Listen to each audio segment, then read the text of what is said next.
l'attendiez depuis un petit moment, le voici, le podcast consacré à la finale du championnat du monde d'endurance WEC, les 8 heures de Bahreïn qui se sont déroulées il y a un petit peu plus de 10 jours désormais, sur lesquels nous allons revenir rapidement car nous allons en fait faire un bilan de cette saison 2025 du WEC et également parler des perspectives à venir pour la saison 2026. Pour cela, je serai avec Thibaut Villemont qui était sur le circuit de Sakhir pour la finale avec le titre évidemment constructeur et pilote pour Ferrari, donc qui a réalisé le doublé. Ce sera le sujet de ce nouveau numéro de Track Limit by Minerva Oil, le podcast d'Endurance Info. C'est parti. Thibaut, salut, donc tu étais à Bahreïn pour cette fameuse finale du WEC 2025 qui a consacré, logiquement on va dire, Ferrari à F Corse et les 499P avec le titre mondial pilote pour la numéro 51 et James Calado, Antonio Giovinazzi et Alessandro Pierguidi, et le titre évidemment constructeur pour la marque italienne, le premier depuis son retour dans la catégorie Rennes en 2023. Thibaut, on va commencer par Ferrari, hein, honneur aux champions. Bon, on avait vu la marque italienne largement dominer le début de saison, dominer les 24 heures du Mans. Les championnats étaient l'objectif annoncé par l'encadrement de Ferrari, et cette finale de Bahreïn n'a pas dérogé à cet objectif, puisque avec la 3e et la 4e place des deux hypercars italiennes, hein, la 3e place pour la 50, la 4e pour la 51, Ferrari a atteint son objectif. Bonjour Pierre, Ferrari, c'est sûr qu'ils auraient pu difficilement faire mieux cette année, puisque victoire aux 24 heures du Mans, titre constructeur et les 3 premières places au classement pilote. Bon, c'est évidemment du jamais vu. On a pas mal débriefé tout au long de la saison sur les raisons du pourquoi du comment de la domination de Ferrari. En tous les cas, chapeau à eux, ils ont fait une très belle voiture et une très belle finale. C'était pas forcément facile, ils avaient clairement tout à perdre face à Porsche et Cadillac, et ils ont vraiment bien géré, à tel point que même en fin de course, ils ont pu se permettre d'inverser les positions de la 50 et de la 51 pour s'assurer les 3 premières places du classement pilote. Donc voilà, ça a été un petit peu signe de la domination du constructeur italien sur la saison, qui a de toute façon d'emblée frappé très fort en remportant les 4 premières manches du championnat. Dès lors, on savait qu'il faudrait un cataclysme pour que les titres lui échappent, et ils ont encore une fois très bien géré cette finale à Bahreïn, malgré des courses notamment à Sao Paulo et à Fuji qui avaient été très compliquées.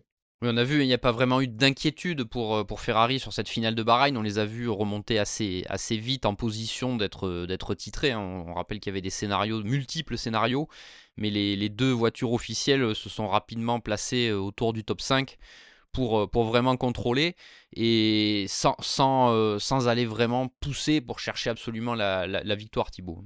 Non, c'est sûr. Après, bon, de toute façon, je pense que Toyota était globalement intouchable sur cette épreuve. Et derrière, oui, il y a des questions de BOP. Oui, il y a aussi d'autres raisons. Ces deux rivaux pour le titre, Cadillac et Porsche, ont jamais été en mesure de ferrailler pour une place sur le podium. Donc, c'est sûr que c'était déjà une épine dans le pied en moins à gérer. Et derrière, encore une fois, c'est peut-être la plus belle course ou l'une des plus belles courses de Ferrari cette année, aussi étonnant que cela puisse paraître. Certes, ils n'ont pas gagné, par contre, ils ont été impeccables au niveau de l'exécution, les pilotes ont fait le boulot. On peut reprendre la saison, ils ont écopé de beaucoup de pénalités, et là, vraiment, ils ont rendu une copie extrêmement propre à Bahreïn. Donc, ils ont très bien géré, et c'est vraiment quelque chose qu'il faut souligner par rapport au début du programme 499P. En exécution, tout ça, au début, c'était quand même loin d'être parfait.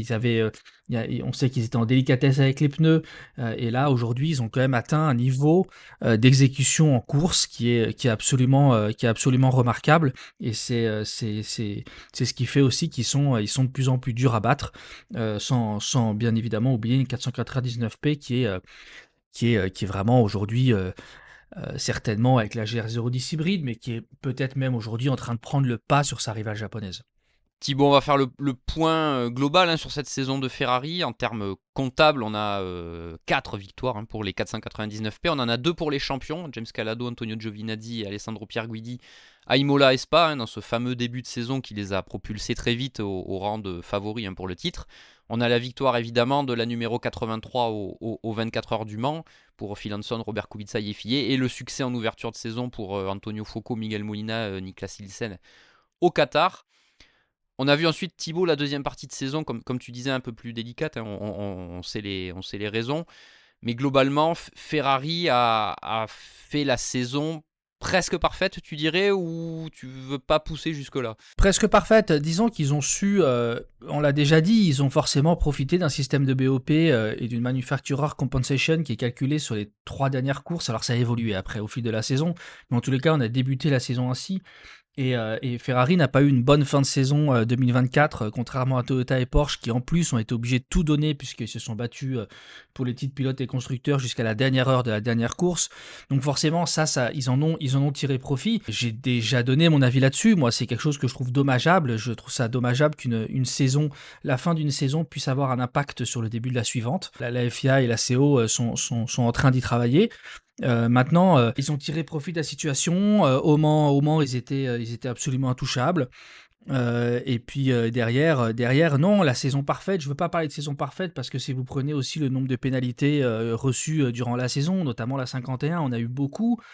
Sur la longueur de la saison, ça les a pas pénalisés, mais ils en ont eu quand même un sacré paquet.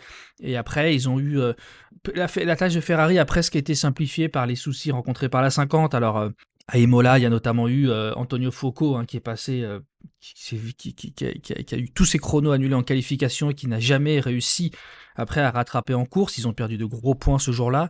Le Mans où la voiture a été disqualifiée. Et donc en fait, bon la sélection c'est un petit peu faite naturellement. Très bonne saison, c'est certain. Ils ont et encore une fois, je salue leur travail sur la dernière manche qui a été remarquable. Après, saison parfaite, non, j'irai pas jusque là. Après, quand on regarde le trio de tête du championnat, Ferrari, Toyota, Porsche, bon on voit les 3 mastodontes de la série, les 3 écuries de référence.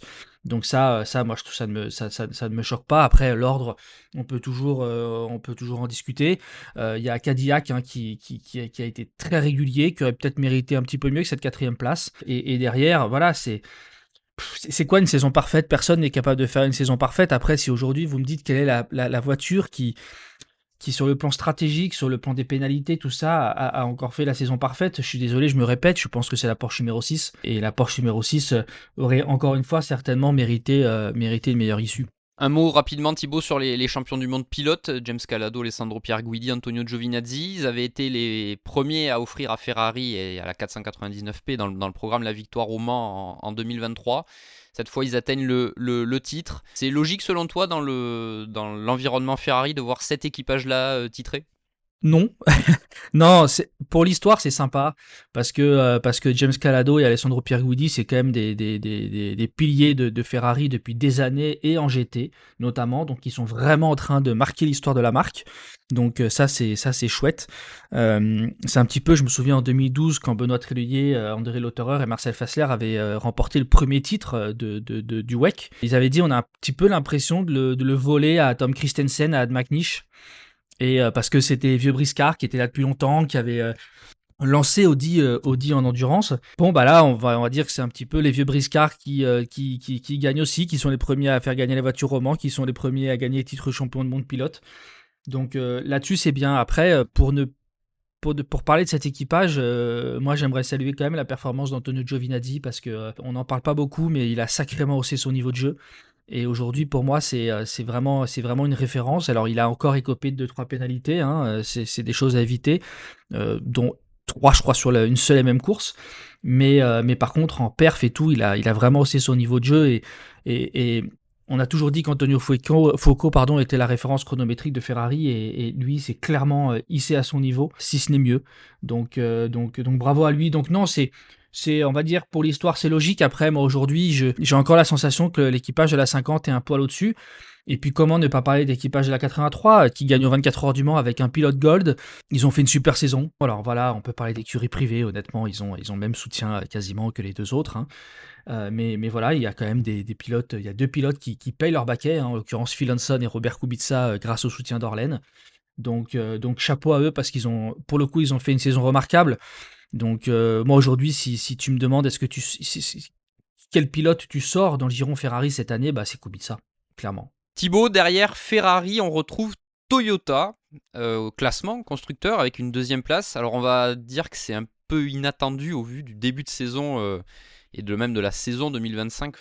on va appeler ça très compliqué dans le clan japonais en termes de résultats. Et pourtant, c'est bien Toyota qui termine deuxième avec 171 points grâce à ce doublé, donc aux 8 heures de Bahreïn. On va revenir un petit peu sur la course du coup des deux GR010 Thibaut qui ont réalisé un week-end quasi parfait hein, avec la première ligne sécurisée en qualification. Et donc le doublé au terme de ces 8 heures de Bahreïn. C'est un. Comment tu le juges ce doublé? C'est, on va dire, un soulagement, juste une lumière d'espoir dans la saison très compliquée. On sait que Toyota va changer pas mal de choses au niveau de la voiture l'an prochain.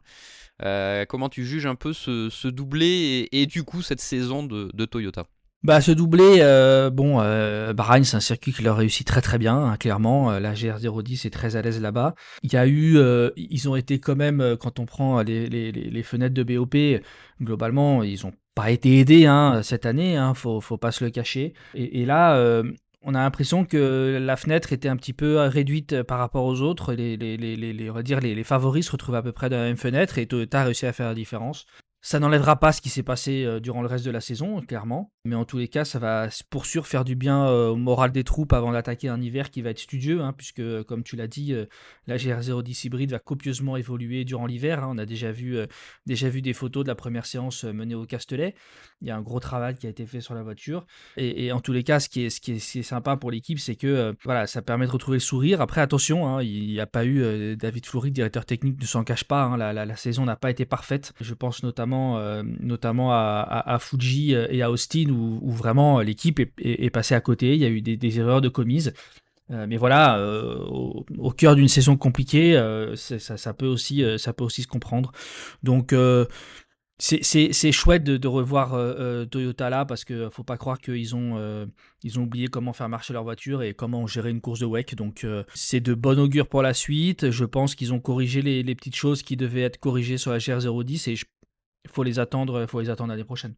On reviendra évidemment Thibaut sur 2026 en fin de ou en deuxième partie de ce podcast. On va passer à Porsche. Thibaut, Porsche après à partir même des 24 heures du Mans pour la numéro 6 hein, avec quasiment le meilleur enchaînement, hein, deuxième, quatrième victoire à Austin et troisième place à Fuji pour Lorenz Vanthoor et Kevin Estre.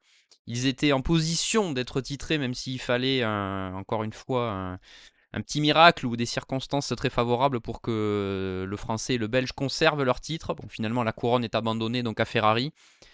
Et on sait, Thibaut, donc, que Porsche quitte le championnat du monde d'endurance à date, hein, en ce 20 novembre. Pour l'instant, il n'y a aucune information. Envers 2026, on y reviendra. Cette quatrième place générale, Thibaut, de Kevin Estre et Lorenz Vanthoor derrière les trois pilotes, les trois équipages Ferrari. Comment tu le vois? C'est le mieux qu'ils pouvaient faire après un début de saison très compliqué. Hein, 11e, 8e, 9e jusqu'au Mans. C'était difficile quand les champions du monde, eux, ont fait 3e, premier et premier. Ouais, bah ils ont eu un début de saison un petit peu à l'image de Toyota, sauf que Toyota, malgré un manque de performance, a toujours réussi à maximiser son potentiel en allant, je crois, gratter des quatrièmes ou des cinquièmes places, des résultats qui semblaient totalement inespérés. Porsche n'a pas réussi. Donc maintenant, que dire il aurait fallu un miracle hein, de toute façon pour qu'il décroche le titre. Après, honnêtement, quel équipage. Honnêtement, Kevin Hess, Lorenz Vanthoor et vous rajoutez Matt Campbell sur certaines courses, c'est vraiment du très très très très solide. Et pour moi, je sais pas s'il y a mieux sur la grille en termes de performance, de fiabilité, enfin de constance. C'est vraiment excessivement solide. Donc c'est dur de les voir partir, hein, mais ce qui est sûr, c'est que voilà, depuis Le Mans, ils n'ont rien à regretter, ils ont tout donné, ils n'ont pas grand-chose à se reprocher. Alors voilà, il y a eu des petites qualifs peut-être qui n'ont pas répondu aux attentes, mais c'est pas ça qui a fait la différence. Là, on a senti quand même, Thibaut, que la Porsche n'était pas en mesure d'aller jouer devant à Bahreïn. Non, après honnêtement, dès qu'on a vu le tableau de BOP, on s'est dit que ça allait être un petit peu compliqué. Mais attention, c'est pas je dis pas que c'est un scandale. Le tableau de BOP, si on le compare par rapport aux manches précédentes, il fallait s'y attendre à ce que Porsche soit un petit peu, on va dire, ralenti par la manufacturer compensation. Donc c'est pas en soi, c'est pas une surprise, mais c'est dur parce que c'est sûr qu'avant même le début de la course, on savait très bien que ce serait compliqué et qu'il faudrait un concours de circonstances du côté de Ferrari pour pouvoir permettre à Porsche de l'emporter. Thibaut, Aston Martin en revanche a été la bonne sensation, la bonne surprise. Je ne sais pas comment tu vas vouloir définir cette performance des Valkyries sur cette épreuve de Bahreïn où on les a vus à leur avantage dès les essais, mais en course ça a été un tout petit peu moins bien puisque la meilleure Valkyrie, la numéro 009 de Alex Riberas, Marco Sorensen et Roman De Angelis termine 7ème, mais la LMH non hybride britannique s'est montrée plutôt à son avantage sur cette course. Avant de passer rapidement sur Cadillac et le reste du peloton, Thibaut, il paraissait évident de mettre en avant cette prestation d'Aston Martin. Je ne sais pas ce que tu en penses et qu'est-ce qu'il en est ressorti de tes discussions dans le paddock. C'est sûr que sur ces dernières courses, on les a bien vus monter en puissance. C'était la nouveauté de l'année. Bravo à eux. Alors excusez-moi, je suis obligé d'en parler encore parce que c'est un facteur prépondérant sur la performance. Ils ont une BOP très favorable, c'est la voiture la plus légère et la plus puissante du plateau. Et donc voilà, mais en revanche, pareil, niveau exécution, ils ont été très bons. Et ce qui est encourageant, sans vouloir taper sur Peugeot, par rapport à Peugeot, la 9X8, elle est en bout de développement, il n'y a plus grand-chose à en tirer. L'Aston Martin, c'est sa première année de compétition, donc il y a encore, je peux pas croire que l'équipe en ait encore tiré la quintessence. Donc ça, c'est très encourageant. Et l'équipe qui était neuve, totalement nouvellement formée avec des gens de Multimatic et de The Art of Racing, a vraiment fait le boulot. Donc ce sera intéressant à voir l'année prochaine. Mais on sait que Peugeot à un moment a payé le fait d'être coincé dans un coin de la BOP et à devoir toujours compter sur la BOP pour être dedans. Donc il va falloir à Aston Martin hausser encore un peu le niveau de jeu et tirer encore plus de potentiel de la monture pour ne pas être dans cette situation. Mais sinon, en tous les cas, ce qui est sûr, c'est que c'est peut-être pas les plus gros budgets du plateau, mais ils ont fait un très très bon boulot.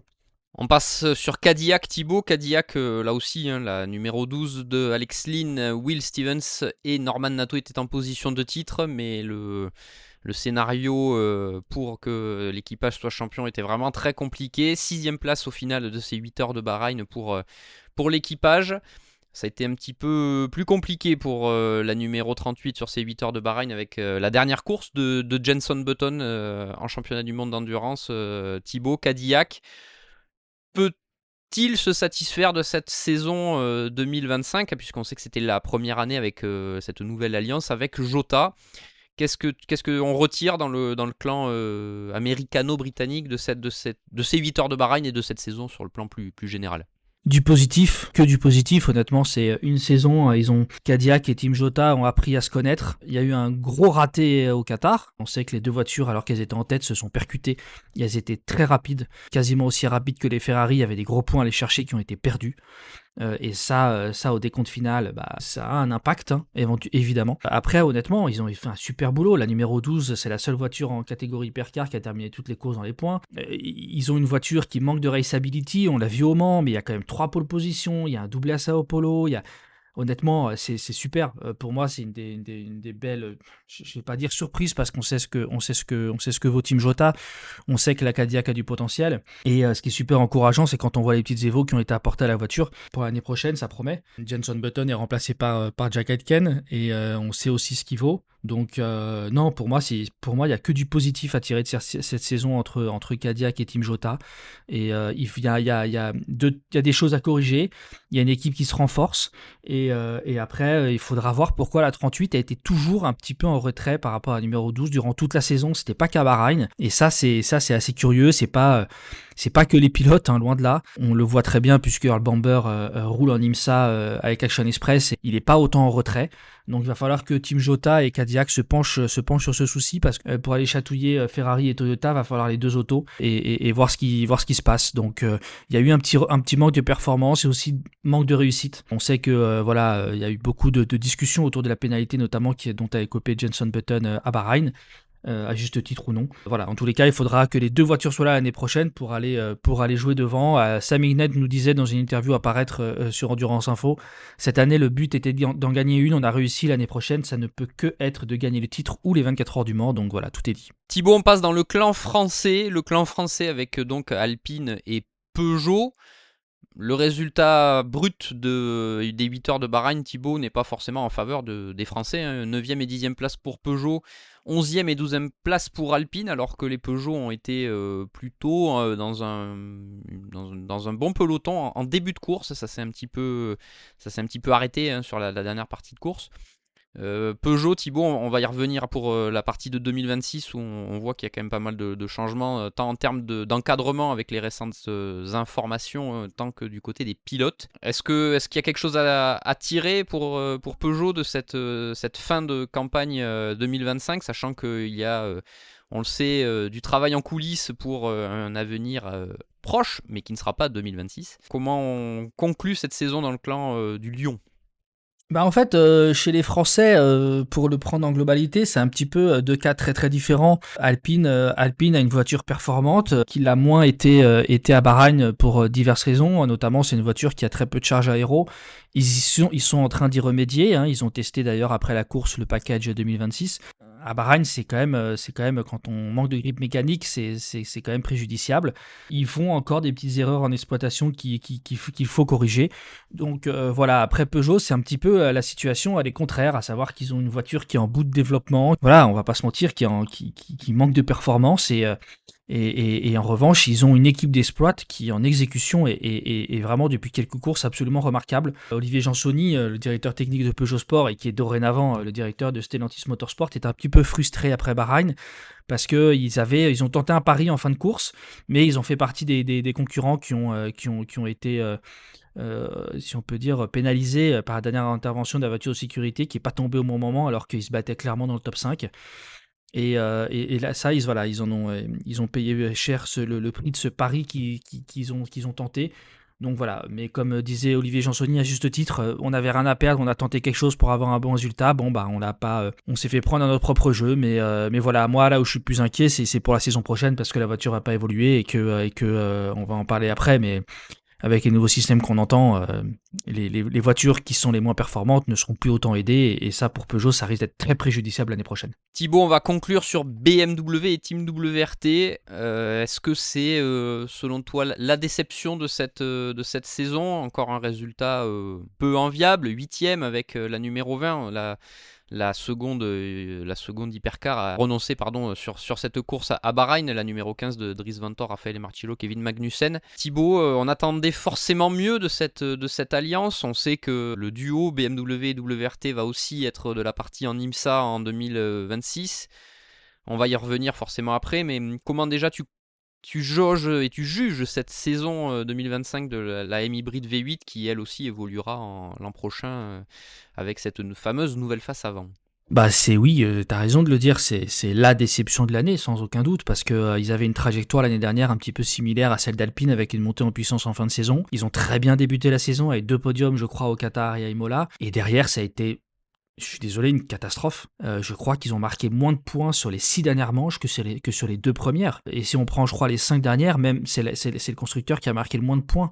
On attendait bien mieux de BMW pour une 3e saison de la voiture, pour la 2e saison avec WRT. On attendait largement mieux. Donc, ils étaient un petit peu perdus, honnêtement, à Bahreïn. Ils se demandaient, mais qu'est-ce qu'il faut? Qu'est-ce que... Il va falloir qu'on prenne le temps de réfléchir et de comprendre pourquoi tout ne s'est pas bien passé. Il n'y a pas eu que du manque de réussite, il y a eu des erreurs de commise, et surtout sur le plan de la perf, ils n'étaient pas là sur le plan de la perf. Donc ça, c'est un petit peu dur à comprendre. Je doute pas qu'ils vont revenir, ils vont retrouver le droit chemin. Enfin, c'est une super équipe. Il y a des bons éléments chez BM. Comme tu l'as dit, l'année prochaine, WRT va aussi s'occuper du programme IMSA. Alors c'est à double tranchant. D'un certain côté, ils vont vraiment pouvoir mutualiser les données récoltées dans chacun des 2 championnats. On sait que les essais sont limités, donc ce sera précieux. Aujourd'hui, tout le monde veut imiter le modèle Porsche Penske parce qu'on a pu voir que ça marche. Donc l'année dernière, entre RLL et 2024-2025, entre RLL et WRT, il y a eu des échanges d'informations, mais la transparence n'est jamais aussi importante que quand il s'agit d'une seule et même équipe. Donc ce sera intéressant de voir.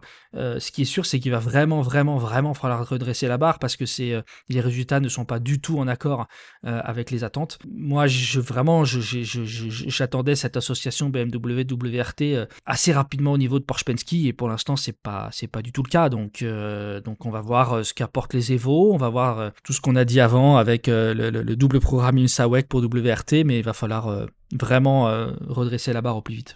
Et c'est pas les pilotes, ça c'est sûr. Oui, Parce quand on qu'ils voit ont des les, super quand on voit les équipages. line-up, oui, Ils ont, c'est sur le ils ont papier. des équipages qui font partie des meilleurs du plateau, donc c'est pas de ce côté-là que ça Bien pêche. sûr. Thibaut, on va parler de Proton, mais on y reviendra plus tard par rapport à 2026. On va rapidement passer, Thibaut, sur le GT3, le LM GT3, avec au 8 heures de Bahreïn la victoire d'Acodis ASP, la deuxième de la saison pour cette numéro 87, avec un équipage qui vraiment a fait du très bon travail cette année, peut-être un peu irrégulier avec des bons résultats et des abandons enchaînés, mais la deuxième victoire de Clement Schmidt, Petru Razvan Umbrarescu et José Maria Lopez, elle ne souffre d'aucune contestation, Thibaut, sur ces 8 heures de Bahreïn avec une épreuve globalement dominée. Mais au final, Thibaut, au foot, on dit qu'à la fin, c'est l'Allemagne qui gagne. Peut-être qu'on peut dire qu'en LMGT3, à la fin, c'est Mante et Porsche qui gagnent, puisque Ryan Hardwick, Richard Lietz et Ricardo Peras sont titrés sans grande contestation sur cette dernière manche, puisqu'ils ont, on va dire, maîtrisé leur sujet sans aller chercher la victoire, un peu comme Ferrari en hypercar. Ils ont contrôlé les débats face à François Heriot, Simon Mann et Alessio Rovera. Et la Ferrari numéro 21, Vista F Corse. Thibaut, sur le plan de la saison, il y a que dire de Mante et Porsche, pas grand chose. C'est un attelage qui fonctionne et qui sait gagner surtout. Ouais, on se demande comment on peut les arrêter. J'y rajouterai Richard Lietz, qui est vraiment incroyable.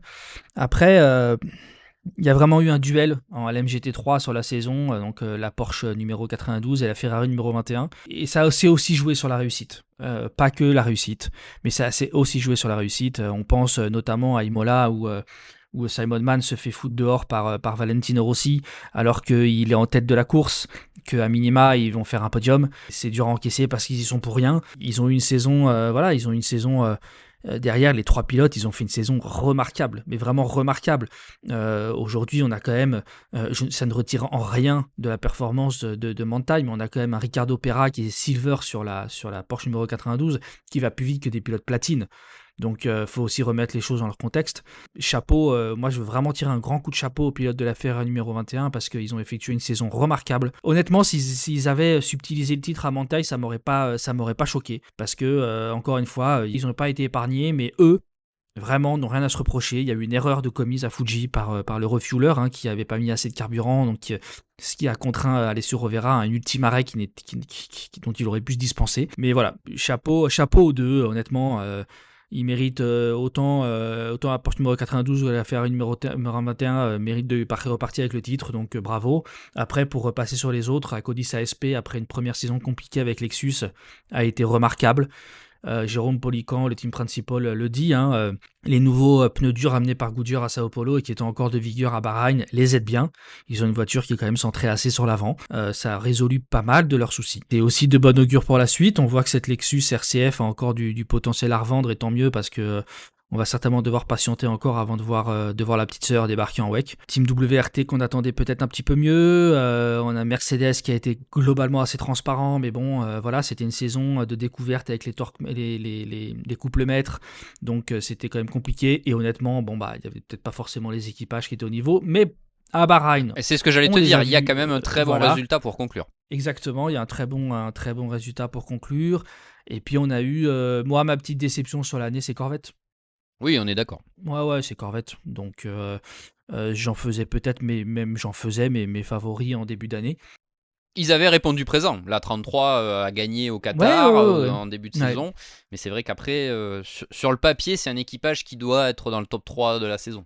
Exactement. Après, on a beaucoup parlé de Ben Keating comme la référence des pilotes bronze cette dernière saison, mais aujourd'hui, sans vouloir lui faire offense, je pense qu'il ne l'est plus. Le niveau des pilotes bronze a sacrément augmenté. C'est un bon pilote bronze, mais il n'a plus la supériorité qui était la sienne ces dernières saisons. Ce qui est bien, c'est qu'il va pouvoir s'appuyer sur la continuité, puisqu'il devrait poursuivre l'aventure chez TF l'année prochaine. Mais voilà, moi, c'est ma petite déception, c'est que j'attendais mieux. C'est les Corvettes et même peut-être un petit peu les McLaren de United, mais voilà, surtout les Corvettes. Thibaut, il est temps de passer dans ce nouveau numéro de Track Limit by Minerva Oil, le podcast d'Endurance Info à 2026, et on va forcément réévoquer pas mal des concurrents de cette campagne 2025. Thibaut, on n'a pas évoqué le cas de Proton sur ces 8 heures de Bahreïn, mais par contre, on va forcément évoquer le cas de Proton pour 2026, puisque, on vous le rappelle, Porsche Penske ne sera pas de la partie la saison prochaine en championnat du monde d'endurance, contrairement à l'IMSA.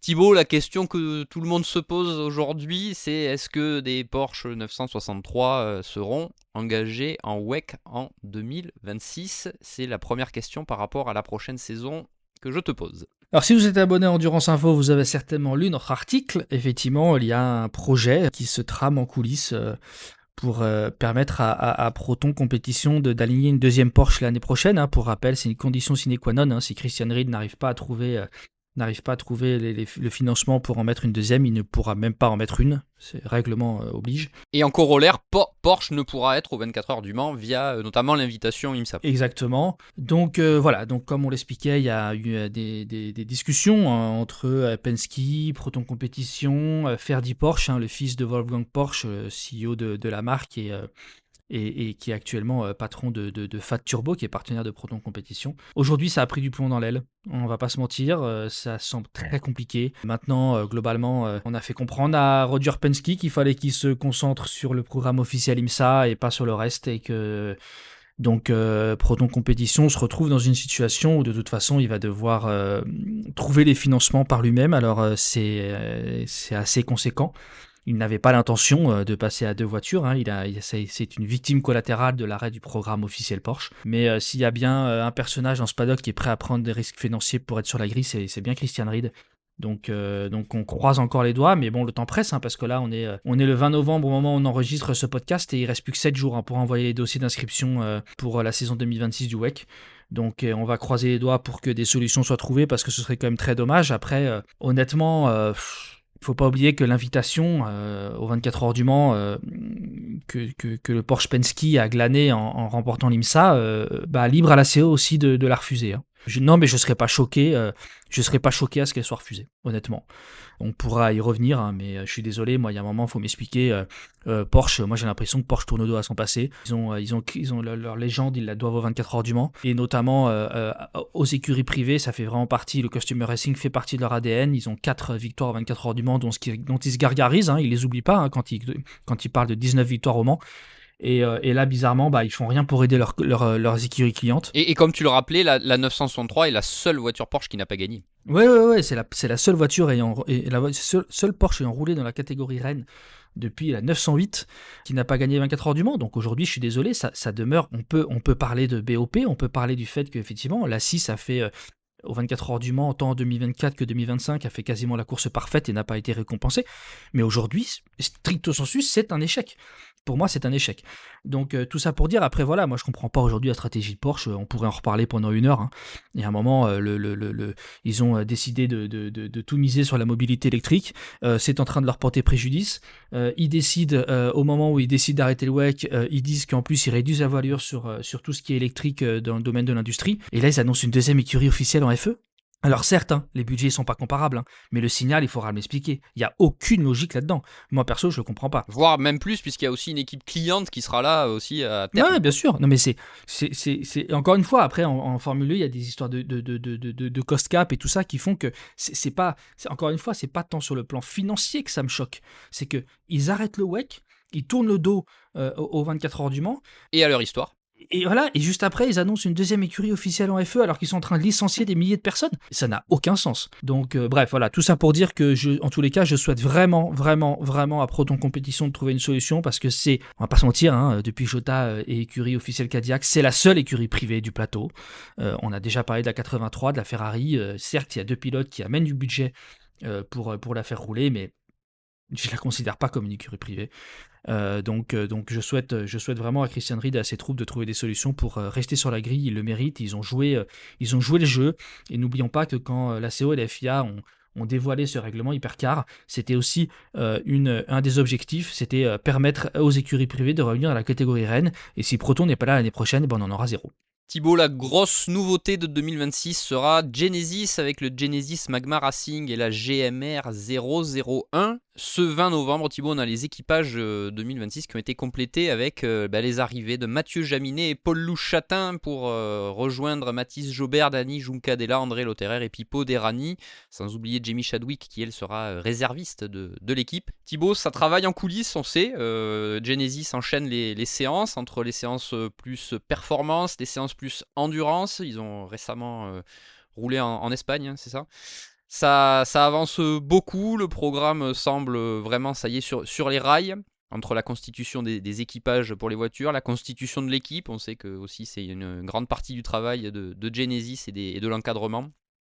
Est-ce qu'il faut attendre beaucoup ? Est-ce qu'on en attend trop par rapport à cette nouvelle arrivée en 2026, où il faut vraiment prendre ça comme une saison d'apprentissage avant tout ? Ah, c'est sûr que ça roule, hein. Ils roulent, ils arrêtent pas, et ils ont raison, puisque tant que la voiture n'est pas homologuée, donc elle sera officiellement homologuée après avoir passé les vérifications techniques avant les 1812 km du Qatar en mars prochain. Donc ils ont bien raison d'en profiter, parce qu'après ils seront soumis aux restrictions du règlement. Après, pour répondre à ta question, honnêtement, on l'a vu avec Porsche Penske, on l'a vu avec BMW WRT, on l'a vu avec tout ça.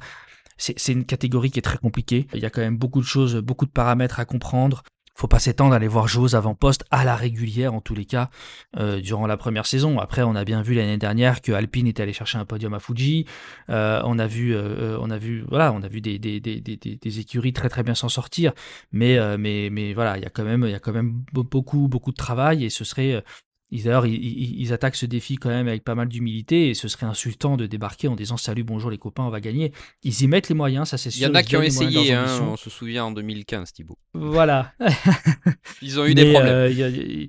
C'est ça. Ils se donnent les moyens de leurs ambitions. Moi, je trouve que leur recrutement, il est pas stupide. Il y a un mélange d'expérience avec un André Lotterer qui va beaucoup leur apporter.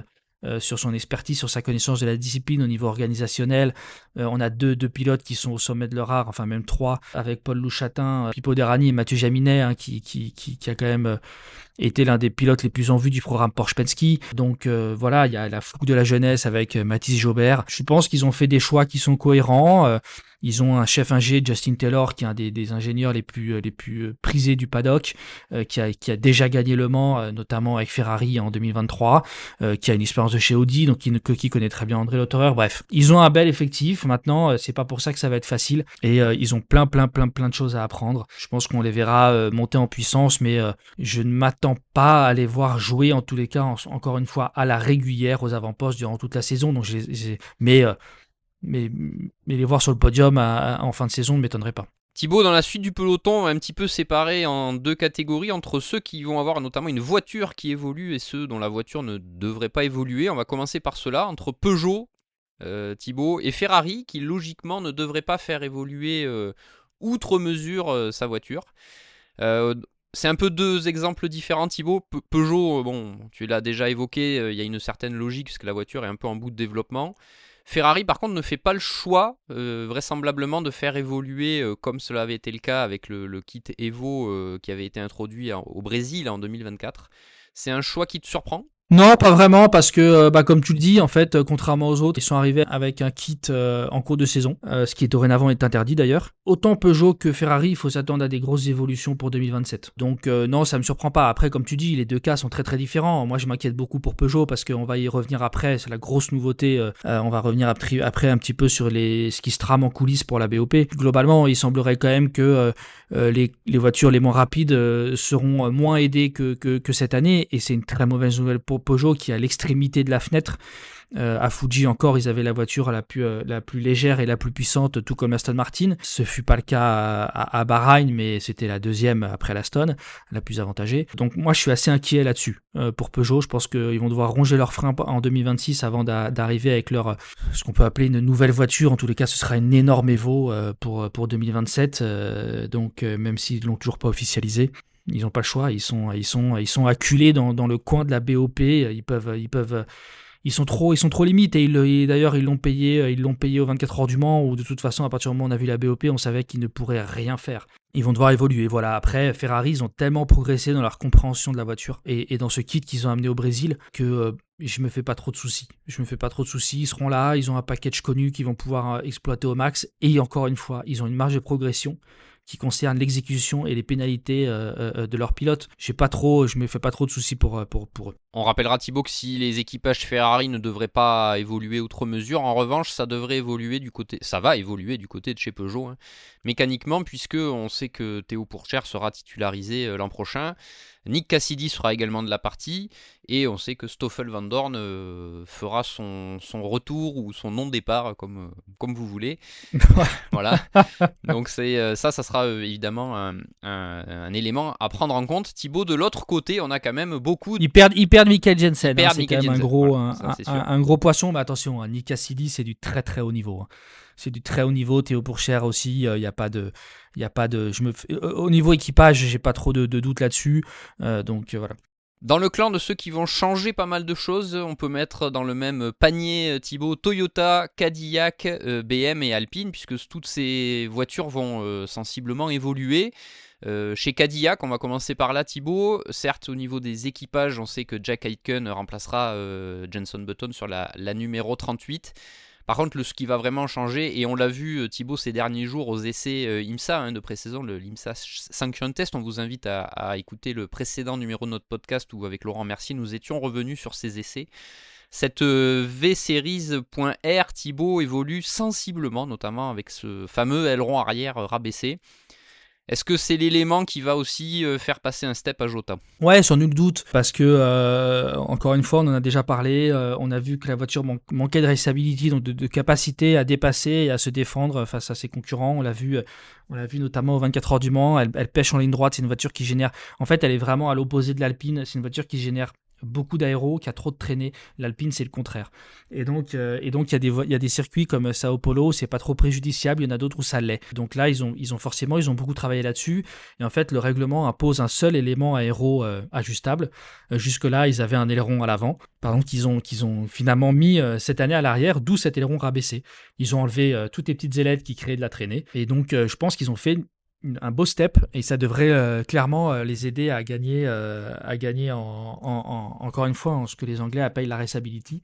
Sur un tour, la voiture elle est très performante, on l'a vu avec 3 pole positions, mais voilà, même avant les 24 heures du Mans, Sébastien Bourdais nous disait on sera là sur un tour, par contre on sait qu'en course on ne pourra pas se battre, on l'a vu dès le premier tour, c'est vraiment une bonne chose. Je vais enchaîner tout de suite avec Alpine qui, eux, c'est le contraire. Ils avaient une voiture qui était typée low drag, faible traînée, et le problème c'est que cette BOP à double étage qui a été mis en place avec un ajustement du niveau de puissance au-dessus de 150 km/h pour niveler les vitesses de pointe, ça a handicapé les voitures typées low drag. Alors un temps, il y avait 2 voitures qui étaient comme ça surtout, c'était la Ferrari et l'Alpine. Ferrari a changé de braquet, si on peut dire, à Sao Paulo l'an dernier, et il restait Alpine. Donc ils ont eu en contrepartie, notamment en 24 heures du Mans, une petite hausse de puissance, mais le problème c'est que vu qu'ils n'ont pas de grippe mécanique, ils passaient pas la puissance au sol, donc ça a été un petit peu une vue d'esprit, comme disait Bruno Famin, de penser que ça allait compenser cela. Donc là, Alpine a aussi testé son kit 2026, je pense, sera beaucoup plus subtil que la Cadillac. J'ai entendu parler notamment de peut-être un aileron arrière un petit peu modifié, mais apparemment ce sera assez subtil. Donc ils ont fait des tests à Bahreïn dans la foulée de la course, ils vont rouler à nouveau au Paul Ricard en décembre, donc on verra si ça les aide à repositionner la voiture dans la fenêtre. Et chez Alpine, Thibaut, on peut s'attendre à du changement du côté des équipages, puisque déjà Paul Louchatin est parti du côté de Genesis, donc là ça devrait évoluer. Oui, il y a Mick Schumacher aussi qui est quand même en partance et probablement Ferdinand Habsburg. Donc aujourd'hui, on sait que Antonio Félix da Costa rejoint Frédéric Makowiecki, Charles Milesi et Jules Gounon. Et donc il en manque encore 2 à signer. Victor Martins et fait partie des favoris. Il évoluait cette année en F2 chez Hard Grand Prix tout en étant pilote de développement Williams F1. Il aura tout à apprendre, mais voilà, il reste encore un baquet à pourvoir chez Alpine. Thibaut, Toyota, on en a parlé en début avec cette victoire aux 8 heures de Bahreïn. Toyota, si les équipages ont été annoncés dans la foulée, il n'y a pas eu de suspense à ce niveau-là, on reprend les mêmes et on recommence pour 2026. En revanche, Thibaut, il va y avoir un sacré changement, c'est au niveau de la voiture, puisque la GR010 va sensiblement évoluer pour la première fois, Thibaut, depuis 2023, si je ne me trompe pas. Ouais, ça va être un beau step. On a vu des photos, la voiture a déjà roulé au Paul Ricard. Alors ça, c'est un petit peu... notamment, la GR010, c'est une super voiture, c'est la meilleure voiture du plateau avec la Ferrari. Et au final, ils se sont retrouvés aussi un petit peu comme Cadillac, à force d'être ralenti par la BOP en manque de raceability. Donc aujourd'hui, ils ont fait une voiture qui, je pense qu'ils sont globalement partis du principe qu'ils auraient la pire BOP du monde et qu'il fallait faire avec. Donc ils ont beaucoup travaillé sur l'aéro, notamment sur le comportement de la voiture dans l'air sale quand elle suit une autre voiture et aussi sur la vitesse de pointe, puisque la Dual Bond BOP n'a pas suffi cette année à niveler les vitesses de pointe des autos 24 heures du Mans. Donc il y a un gros travail qui a été fait, c'est une évolution, tout comme la Cadillac d'ailleurs, les 2 voitures étaient déjà censées évoluer l'hiver dernier, mais pour rappel, la soufflerie de Sauber n'étant plus disponible puisqu'utilisée par Audi F1, décision a été prise de réhomologuer les voitures dans la soufflerie de Windshear, qui est utilisée par l'IMSA et dans lesquelles toutes les LMDH étaient déjà passées. Et donc en fait, globalement, ça change un petit peu la fenêtre aéro d'homologation. Et donc tous les constructeurs savaient qu'ils devraient modifier plus ou moins leurs autos. Et donc beaucoup ont décidé de repousser. Alors forcément, Toyota et Cadillac, ils en ont profité pour peaufiner leur kit. Cadillac, même de ce que j'ai compris, ça n'a plus rien à voir avec ce qu'ils devaient présenter l'année dernière. Donc voilà. Mais en tous les cas, pour revenir à Toyota, c'était aussi certainement nécessaire. Donc ce sera très intéressant de voir ce que ça donne. Mais après, voilà, tout est question derrière à quelle sauce les concurrents vont être mangés par la BOP. Et je pense que c'est le sujet suivant. Juste avant Thibaut, on va parler de BMW quand même, qui eux aussi arrivent avec une voiture qui évoluera notamment sur cette fameuse face avant, puisque ce museau va permettre un meilleur refroidissement et une aérodynamique remaniée, sans oublier, BMW a beaucoup communiqué sur ces fameux phares jaunes. Thibaut, est-ce que cette évolution est vraiment importante déjà? De 1, Dries Vanthoor, qui s'est confié à Laurent en marge de l'IMSA Sanction Test, disait que ça changeait sans vraiment changer. Est-ce que selon toi, c'est quand même quelque chose d'assez conséquent?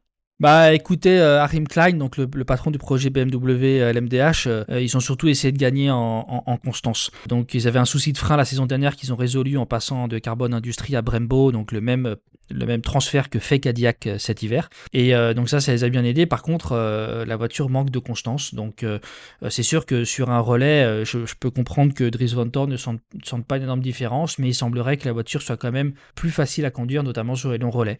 Donc ce sera intéressant de voir ce que ça donne. J'ai l'impression que le step franchi est peut-être moindre que celui de Cadillac, mais ce sera quand même très intéressant à voir. Mais encore une fois, il faudra aussi à un moment hausser son niveau sur les autres terrains de jeu, pas que sur la voiture, mais aussi sur l'exploitation. Et ils ont besoin de gagner partout, BM, pour se hisser au niveau des meilleurs. Thibaut, outre les changements d'équipage, les changements de voiture, il y a forcément le règlement qui va évoluer, et notamment cette fameuse balance de performance, on est obligé d'y venir.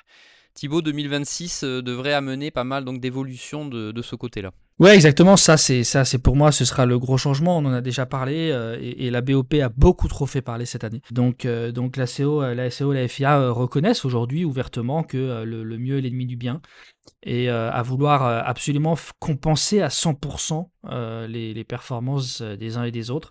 Eh ben, on est peut-être allé trop loin et ça a donné des écarts colossaux. On parlait de raceability en parlant de Cadillac et de Toyota. On prend à Fuji, c'en était risible, à savoir qu'en fait, pour aider une voiture qui est pas dans le coup, le seul moyen d'aider, c'est de lui donner un meilleur rapport poids-puissance. Sauf qu'on se retrouve dans des situations où il y a des voitures qui sont tellement lourdes qu'en fait, à l'accélération, elles se font déposer par les autres et elles deviennent Et pour elle, ça devient impossible de se défendre ni de doubler. Donc on l'a vu encore une fois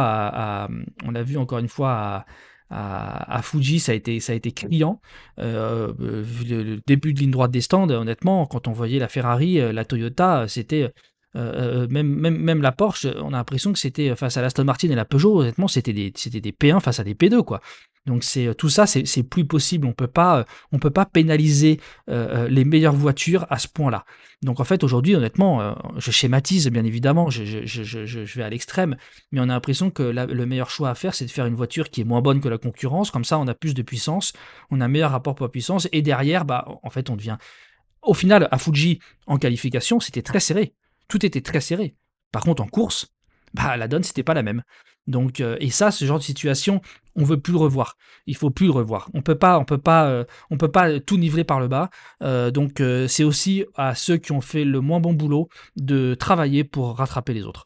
Et aujourd'hui, en fait, on a plus tendance à ralentir les meilleurs pour que tout le monde ait des performances à peu près similaires, et on obtient ce genre de situation où, encore une fois, on prend une Toyota ou une Ferrari qui, à Fuji, ne peuvent rien faire en ligne droite et à l'accélération. Donc tout ça, voilà, aujourd'hui, on parle maintenant pour l'année prochaine d'une BOP qui serait capée. Donc quand on parle de capée, c'est peut-être, on parle notamment en ce moment d'une différence de 20 kW et de 20 kg maximum entre deux autos. Donc plus 10, moins 10, on part d'une valeur de référence. Je vous dis une bêtise, la Peugeot, elle aura plus 10 kW, et la Toyota, moins 10 kW, il y aura une différence de 20. Donc voilà, est-ce que ce sont ces chiffres qui sont retenus? Est-ce que ce système sera retenu? En ce moment, rien n'est acté. Mais en tous les cas, c'est ce qui se trame en coulisses. Il faut savoir qu'à Fuji, quand je parle de raceability, on avait quand même une Ferrari qui développait 53 chevaux de moins que la Peugeot et qui faisait 39 kg de plus. L'écart, il est mais colossal. Colossal, c'est pas possible à ce niveau-là de compétition. Déjà, ce serait une très très bonne chose de caper cette BOP, ça c'est certain. Et après, comme on l'a vu dans le règlement, la FIA et la CO s'octroient le droit d'utiliser du success handicap. Donc, comme c'est le cas en LMGT3, c'est un système qui a déjà fait ses preuves dans divers championnats. Alors, les avis dans le paddock divergent beaucoup. Ferrari, ils disent, ah, mais attends, si on a déjà la BOP, pourquoi on prend le success handicap? Si on prend le success handicap, alors on arrête la BOP. Voilà, c'est un petit peu, les discussions sont nombreuses. Aujourd'hui, moi j'ai la sensation que ça peut être un bon compromis. Après, même quand on discute avec les instances, certains nous disent c'est une bonne solution, parce qu'en plus, le success handicap, c'est ce qu'on disait, la BOP, on en parle trop. Le success handicap, en fait, c'est beaucoup moins opaque. T'es premier, tu prends ça. T'es deuxième, tu prends ça. Il y a pas à tergiverser. Après, Et il n'y a pas d'évolution, entre les courses. C'est-à-dire qu'on sait, tu connais ta valeur dès le départ de saison, tu sais à quoi t'attendre selon tes résultats. c'est exactement. Donc, en fait, il n'y a pas source de polémique. À partir du moment où ça fait partie du championnat, il n'y a rien à dire. Aujourd'hui, les valeurs de BEP sont beaucoup plus opaques. On ne les comprend pas trop. Ça, c'est sûr que ce serait un bon point. En revanche, le point négatif, rien n'est parfait, c'est que ce n'est pas forcément les voitures les plus rapides qui gagnent. On prend notamment Alpine. Alpine à la régulière, je pense pas qu'ils auraient gagné Fuji. Et on a vu des courses où clairement c'était pas forcément le plus rapide qui gagnait. Et à ce moment-là, bah, ça peut poser souci. Mais bon, j'ai envie de dire, c'est un système qui est utilisé, je crois, depuis 94 au Japon, hein, qui est utilisé dans plein de championnats et qui semble pas mauvais. Voilà. Après, il y en a d'autres qui disent, est-ce que c'est vraiment utile si on capte la BOP d'avoir un success handicap? À voir, mais si on le fait ça, il y en a pour qui ça va être très dur, et je pense notamment à Peugeot et à Aston Martin, qui sont encore une fois à l'extrémité basse de la fenêtre, ou haute, ça dépend comment vous vous situez. Ce qui est sûr, c'est qu'il faut arrêter de tout niveler par le bas, et je pense que en tous les cas, la CO et la FIA en ont conscience et ils bossent dessus. Et je pense que j'ose espérer qu'un système plus, pas envie de dire équitable, parce que encore une fois, la BOP de toute façon de base n'est pas un système équitable, mais le sport est-il équitable? Le sport est-il, voilà, c'est tout un débat qu'on peut avoir là-dessus. Tout le monde n'a pas les mêmes budgets, tout comme on ne naît pas tous avec les mêmes prédispositions génétiques et physiques. Donc bref. Donc voilà, il faut voir, mais en tous les cas, je pense que ce qui est sûr, c'est que c'est un vrai sujet, que les instances y travaillent, et j'ai bon espoir qu'on arrive à un bon compromis qui fera moins parler de BOP, de polémique là-dessus. Voilà, après c'est pareil, combien de courses il faut prendre pour effectuer la Manufacturer Compensation. Cette année, ils avaient décidé de faire 3, après ils ont décidé de passer aux 2 meilleures des 3 dernières. Est-ce qu'il ne faut pas en prendre plus? Parce que ça éviterait justement que les constructeurs cachent leur jeu. Le problème, c'est qu'aujourd'hui, j'ai l'impression qu'il y a... Les constructeurs jouent avec la BOP, on le sait très bien. Donc voilà, après... Effectivement, lors d'une réunion avec la FIA et la CO à Paris, ils ont dit très bien, on arrête la BOP. Alors attention, on n'arrête pas la BOP parce qu'il y a eu beaucoup d'abus de langage là-dessus. On arrête la Manufacturer Compensation. Donc on partirait comme aux 24 heures du Mans sur uniquement les paramètres d'homologation. Sauf que les paramètres d'homologation, c'est aussi très compliqué à obtenir parce que c'est sûr que je suis désolé, je pars peut-être un peu dans tous les sens, mais sans bons paramètres d'homologation, vous n'avez pas de bonne BOP. Donc c'est aussi un souci. Et là, toutes les voitures repassent en soufflerie en homologation, puisque comme on l'a dit, désormais, ils passent par Windshear et non plus par Sauber. Mais on sait aussi qu'entre 2 séances dans une soufflerie, entre le lundi et le mardi, il peut y avoir des différences. Donc, c'est très compliqué d'avoir des bons paramètres d'homologation. Bref, le chantier, il est colossal. Mais voilà, cette BOPKP, ce succès handicap, moi, me laisse à penser qu'on va peut-être dans le bon sens. Encore une fois, en plus, ce qui est bien, c'est que ce succès handicap, il n'est pas sujet à débat. Donc voilà, là, encore une fois, le premier axe du travail, ce sera d'avoir des bons paramètres d'homologation. Je sais qu'à un moment, la COLFIA avait songé à prendre une LMP2 en valeur de référence avant d'homologuer les hypercars pour être sûr qu'il n'y ait pas une différence au niveau des données souffleries d'un jour à l'autre. Il semblerait que cette idée était abandonnée, je ne sais pas pourquoi et je trouve ça dommageable. Mais bon, j'espère quand même qu'ils seront un petit peu plus justes que cette année, mais encore une fois, c'est très très compliqué. C'est-à-dire que même un constructeur, quand il conçoit sa voiture et qu'il la met sur la piste, il observe des différences avec ce qu'il obtient en soufflerie, et lui, il s'occupe d'une seule voiture. Donc vous imaginez la FIA et la CO qui en ont une dizaine à passer, parce qu'il n'y a pas que... il y a les voitures du WEC et les voitures de l'IMSA, enfin c'est assez compliqué. Ils y travaillent et j'espère vraiment qu'on aura moins de polémiques autour de la BOP l'année prochaine que cette année. La BOP a des bons et des mauvais côtés. Et cette année, on a quand même eu, c'est vrai, 5 constructeurs différents qui ont gagné. Est-ce qu'ils méritaient tous de gagner? Je ne sais pas, mais en tous les cas, les faits sont là pour en parler. Donc, reste à croiser les doigts pour que tout ça, pour qu'on ait une saison 2026 encore plus belle que 2025 et j'ai bon espoir que ce soit le cas. Thibaut, on va conclure très rapidement un tout petit mot du plateau LMGT3 en 2026. On va être honnête, il y aura peu de changements en termes d'équipe, en termes de voiture également, puisque la Ford Mustang et la Ferrari seront en version Evo. Mais pour le reste, et la Porsche également, on sera à peu près sur un plateau stable. On va par contre s'attendre forcément à des changements dans les équipages. Si peut-être dans le clan Ferrari, la stabilité sera de mise. Pour le reste, on devrait, Thibaut, forcément avoir des remaniements comme ce que l'on avait observé entre 2024 et 2025. Ouais, côté équipe, il y a quand même il y a United Autosport qui va se concentrer sur le développement de l'hypercar McLaren, donc il va laisser sa place en LMGT3 à Garage 59. Ça, ce sera une des nouveautés. Après, non, il faut pas s'attendre à de révolution. Valentino Rossi ne devrait pas repartir en WEC. Il devrait se concentrer l'année prochaine sur GT World Challenge Europe. Après, il va falloir voir un petit peu ce qui se passe à droite à gauche. Mais aujourd'hui, BM va quand même bien revoir ses équipages. On devrait notamment sur la 31 retrouver l'équipage de 2024, Sean Gelael, Darren Leung et Augusto Farfus. On entend parler de Anthony McIntosh, de Thompson et de Kevin Van der Linde sur la voiture sœur. On verra tout ça. Après, on sait que Acodis ASP a testé Adrien David à Bahreïn dans du rookie test. Adrien David qui est champion Le Mans Cup en LMP3, qui a eu une belle carrière en monoplace. C'est un vrai talent. Mais il est silver, donc ça peut être vraiment une bonne pioche du côté d'Acodis ASP. Et puis donc voilà, tout va se mettre gentiment en place. Après c'est toujours, je crois qu'on n'a même pas encore la liste officielle des classifications de pilotes pour l'année prochaine. Globalement, on a une très bonne idée, mais ça va aussi, comme vous le savez, dépendre de ça. On s'attend à ce que Ben Keating reste chez TF, mais avec de nouveaux équipiers. On entend parler du retour de Nicky Katzberg, avec qui il avait gagné en GTE-AM en 2023. Et j'ai oublié le troisième à leur côté, qui serait peut-être Ricardo Pera. qui a gagné cette année avec Manthey. Chez AF, effectivement, il ne faut pas s'attendre à des changements.